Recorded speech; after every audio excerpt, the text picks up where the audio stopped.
Hey guys, Grant from Four Wheeling in New South Wales. Just out here today to do a quick little product review on a awesome bit of gear I received last week in the mail. So I'll go down here a little bit further and pull up and run you through it. Cheers guys.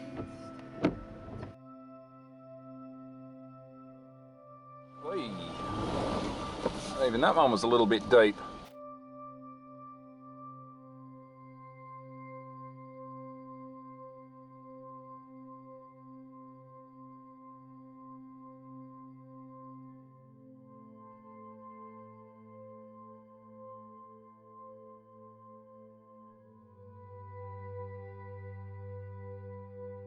And here we are. Now I like coming in here because it's always nice and quiet, bit of a bush setting. You get the occasional dirt biker come through while we're filming, but you know, nothing too bad. Okay, done. Okay, so the product we're reviewing today, I'll get to that in a second. I just want to point out, with any products that I review, they're either products that I've bought myself and paid for with my own money so that I can do an unbiased review. I don't have to suck up to any company.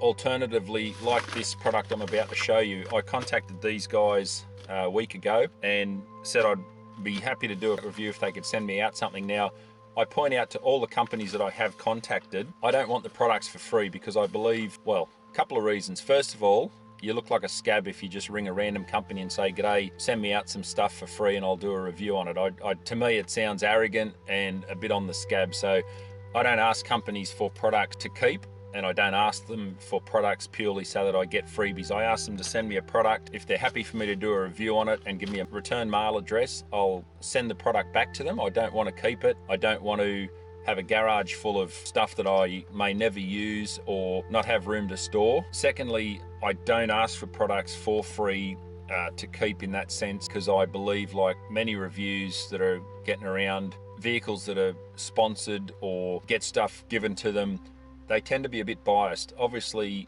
if you constantly get things supplied free of charge, you don't want that free supply to end. I believe it can lead to biased reviews. You mightn't be happy with them yourself to use, but because you've got it for free, you need to keep talking it up. I don't want to work like that. So any of the products that I review, I've either bought, as I said, outright myself, or like this product I'm about to show you. I contacted these guys a week ago, roughly, and said to them if they wanted to send me out one of their products for me to review and give me a return address, I'll happily mail it back so that I'm not wanting to keep it, and that way I can do an unbiased review because I don't own the product as such. So this company's really good. They sent me this out. I only got it on Thursday, mailed to work, and they did request that I get the video uploaded by today, Saturday the 8th of February 2020. They said if I can do that for them, they were happy for me to keep it.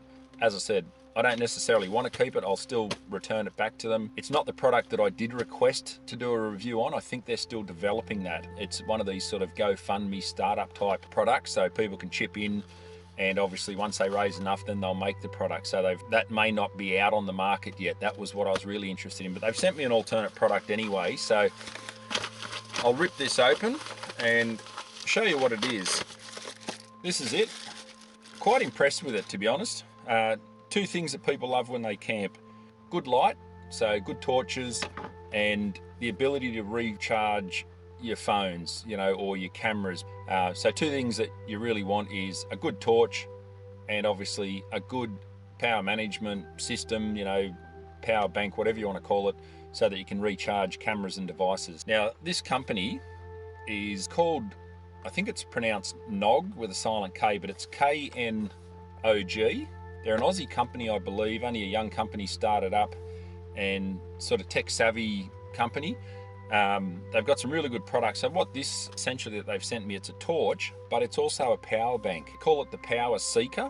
So I'll put some specs below because there's a fair bit of info on it, and you can have a read of it. But essentially, as you can see on the front, it's a 2200 milliamp hour power bank, but it has a very bright torch in the end of it. So 450 lumens, which is quite bright. I did test it out last night out the back, just to show you what sort of light it emits. Unfortunately, with cameras, people that aren't into photography may not realise, but cameras have a limited range of ability. Unlike the human eye that can see everything from really dark to really light, cameras don't have anywhere near that range in a nutshell. That's the easy way to explain it. So cameras can't pick up as good as what you can see. So the footage that I'll show now, just out in the backyard, and I've got the torch on the lowest power setting. It's on the ground there, and obviously the further you go away on the low setting, the dimmer it does look, but that's lighting the backyard up pretty good. Now, due to technical inabilities with cameras to record, it may not be showing exactly how bright this light is, so we'll sort of do our best, but that's the lowest setting. Then you've got the flash strobe, which is pretty standard on all of them, and then that's your brightest setting. So you can see there, it's actually quite bright. Now that tree is probably 30 feet high, and it would be across, it's in one of our neighbours' yards, it's probably maybe 20 feet, sort of 6-7 metres. So you can see it is very bright. It's not a real defined spot beam, it's more a spread beam, but you can see there, like even over to the back there, those trees in the background. So it is actually quite a bright torch. So I'll just go down through the settings. So that's brightest. I'll put on the trees there, that's brightest, second, next one down, and then your dimmest setting. So obviously the dimmest setting's not very good once you get a distance, but for on the ground in front of you, you know, your campsite, etc., it's pretty good. And then you got your standard SOS flashing, which every torch seems to have that, but whether anyone ever uses it. And then you're back to your main setting. So yeah, really bright, rechargeable. As you can see up there in the tree, it is a really good bright sort of beam, and this is at about 50% power as well. I haven't charged it, this is straight out of the box. So there's your dimmer setting on the tree, which probably is not even showing up on camera. And then on the side, 4 LEDs which show up how much power is left. So obviously that's at 75%, not 50%, 75%, and that's straight out of the box. I haven't charged this at all. So that was shot out the back last night while it was raining, which again, torches in the rain, you can't ever judge how far they go or how bright they are with rain coming down in front of the torch beam. But I can say, I can vouch for it, it was ridiculously bright, and it's not a real pinpoint spot beam. It is quite a large circular pattern, but it was very bright. So I've got to give them points for that. It was a good bright torch. So I'll put some links below. You can see it comes all boxed up. Essentially what it is, as I say, it's a 2200 milliamp power bank. Feels very sturdy. It's got a 30mm diameter LED torch at the end. You can see on the end where you can charge it up and obviously power off it as well. There is a cap in the box that goes over the end to protect it, so I'll just grab that out. So it comes on a little Lanyard cord, so you can obviously hang it off your mirror, hang it off your tent, whatever. Just goes over the base of it like so, and obviously that keeps the dust out and just protects the charging port. Little button there to release the cap off, so you can charge it up easily. That just pops in the end. The actual power button on the front of it, when you push it once, it lights up. I don't know if the camera will quite pick that up, but the night footage does show it. There shows you your power, so that's 75% at the moment. And then if you push that and hold it down, that turns the torch on. It is very bright, as I say, and it's got your typical power settings, which you'll see in the night footage. It's got brightest, click it again, it's got next power down, click it again, one more power down, and then click it down to the bottom, and that's the dimmest light that it does. And then obviously click it again and it's got the standard strobe SOS, which I've never known anyone to use, but every torch seems to have it nowadays.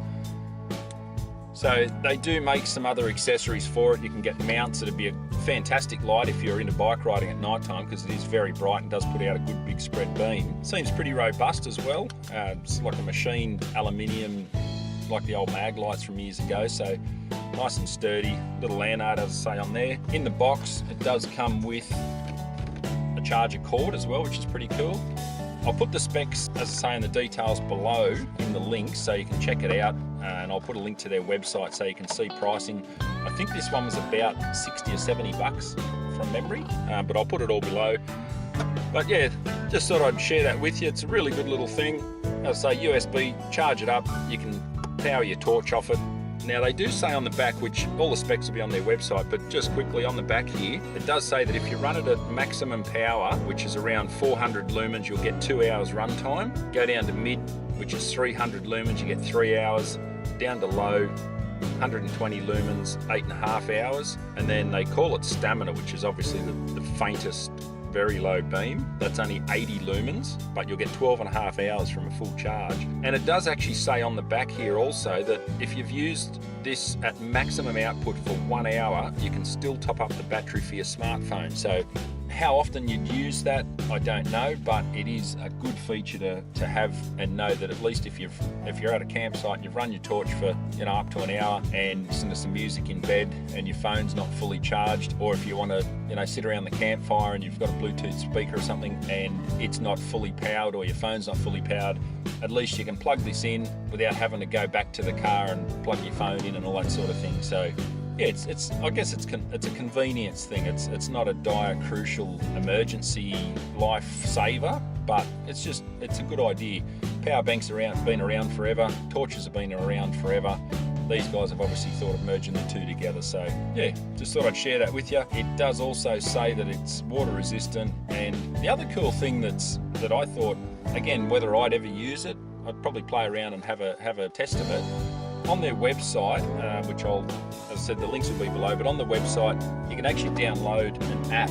It's called the Mode Maker. So a quick read of it last night, it essentially looks like what you can do when you flick through the torch and you go bright, dim, dimmer, dimmest, SOS, back to bright. You plug the torch in and essentially you can change how the light switches through. So when you first turn the torch on, if you don't want it to come on at the brightest level, for instance, you can obviously switch it around. You can have it go dim, brighter, brighter, brightest, SOS, or you could have dim, SOS, bright, mid, whatever you like. So there's probably a number of options. I haven't looked at it. As I said, I only had a quick read of it last night. I don't know the full range of how much you can swap it around, switch it up. But yeah, I just thought it's pretty cool that they're thinking of stuff like that as well. So yeah, it says the Mode Maker app allows you to design the modes for your PWR light.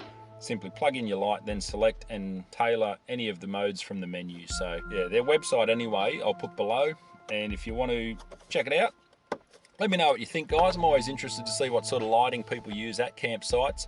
A lot of people run the ones that plug into your car where you've got to keep a key on. Others have the strip light under the awning like we've got, or the Kings and core lighting, all those ones that daisy chain and they run off a car battery. But I'm really interested to see what sort of torches you use just for personal use, head torches, walking. The one that I did want to get from these guys, it's actually a new one that, as I said, I don't think it's been launched yet, but it's actually a flat silicon band head torch that goes around. It's not cumbersome like a lot of the others. It sits out maybe 10 mil. It's got a few different lights in the front, red or amber, and it's got spot, spread, same thing. You can change the settings. And then underneath has a couple of little LED lights so that if you're reading a book or whatever, or you're eating your tea, it shines soft light glow down. So that's what I did contact them to get to do a review on. As I said, they didn't have them available yet, so they've sent me out this one. But yeah, let us know what you think, guys. Based on the quick look I had last night and how bright it is, I would definitely give that, I would say, a good solid 8 out of 10. I guess testing it when we camp as far as how much power it retains after you've used the torch and that sort of thing, that when I could do a stronger review of it. But just a product review straight out of the box, looks good solid feel. It's weighty. It's not a cheap light torch like a lot of those $2 ones from the camp stores or the reject shop places like that you use them twice and they fall apart. As I said, it's a good solid thing. It's got the charging USB to power out to your smartphone and also the micro USB to charge it in. So yeah, really good. I'll be interested to see how many of these hit the marketplace and get out there. So that's it for me, guys. Thanks a lot for watching. I appreciate the support. I didn't shoot a lot over Christmas. It was difficult to get out because a lot of the tracks that we love to go and check out are closed due to the fires, and they're only reopening a lot of national parks. I think they're talking March or something. So going a bit stir crazy, not being able to get out and do our usual weekend thing. And even today it's actually raining still, not heavy at the moment, but it's raining, so great day to go out driving and have a cuppa in the bush, but there's just nowhere you can go. So really looking forward to hitting the track. So make sure you hit like and subscribe, follow us on Facebook, Instagram, Twitter, hit the notification bell as well. We've got new videos coming all the time, and always remember our motto: stress less, camp more. Cheers, guys.